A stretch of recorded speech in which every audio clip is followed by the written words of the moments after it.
आज आपण पाहणार आहोत तिळाची चिक्की, जी संक्रांतीची स्पेशल आहे. इथे मी कढईमध्ये 2 वाटी पांढरे तीळ घेऊन ते व्यवस्थित भाजून घेतले आहेत.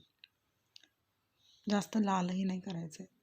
एका ताटात त्याला काढून थंड होण्यासाठी ठेवूयात. आता त्याच कढईमध्ये 1 वाटी भाजलेले शेंगदाणे सोलून घेऊन तेही थोडेसे खरपूस असे भाजून घेतले आणि तेही थंड करून त्याच्यावर वाटीने अशा प्रकारे तुकडे करून घेतले. जास्त बारीक नाही करायचे, थोडे जाडसर ठेवायचे. त्यानंतर हे दोन्ही थंड होण्यासाठी ठेवून देऊ. आता त्याच कढईमध्ये 1 वाटी गूळ घेऊन तो व्यवस्थित पाक करून घेतला आणि त्यामध्ये 1 चमचा साजूक तूप टाकून अशा प्रकारे व्यवस्थित एकजीव करून घेत.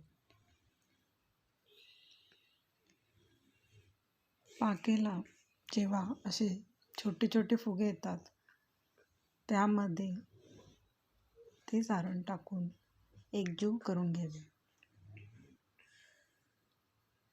व्यवस्थित एकजीव करायचे. थाळी लागून नाही दिलं म्हणजे करपलं नाही पाहिजे, नाहीतर त्याचा रंग बदलू शकतो. चिक्की आहे तशी सॉफ्ट आणि कलर न बदलणारी होऊ शकते.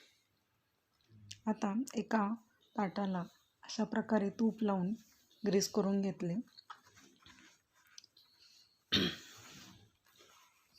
आणि त्यावरती पूर्ण गरम सारण टाकून घ्यावे.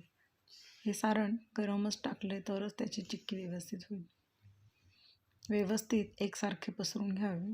त्याच्यावर अशा प्रकारे तूप चमच्यावरचा पृष्ठभाग सपाट करून घ्यावी आणि त्यानंतर सुरीने अशा प्रकारे त्याचे हलक्या हाताने काप करून घ्यावे. तुम्हाला पाहिजे त्या आकारात तुम्ही करू शकता. आणि पूर्ण काप करून झाल्याच्या नंतर ही ताटली तुम्ही फ्रीजमध्ये 1 तास की नाहीतर कमीत कमी अर्धा तास ठेवू शकता, जेणेकरून तुमच्या चिक्क्या व्यवस्थित निघू शकतात. अशा प्रकारे आपली संक्रांती स्पेशल तिळाची आणि शेंगदाण्याची चिक्की तयार झाली आहे.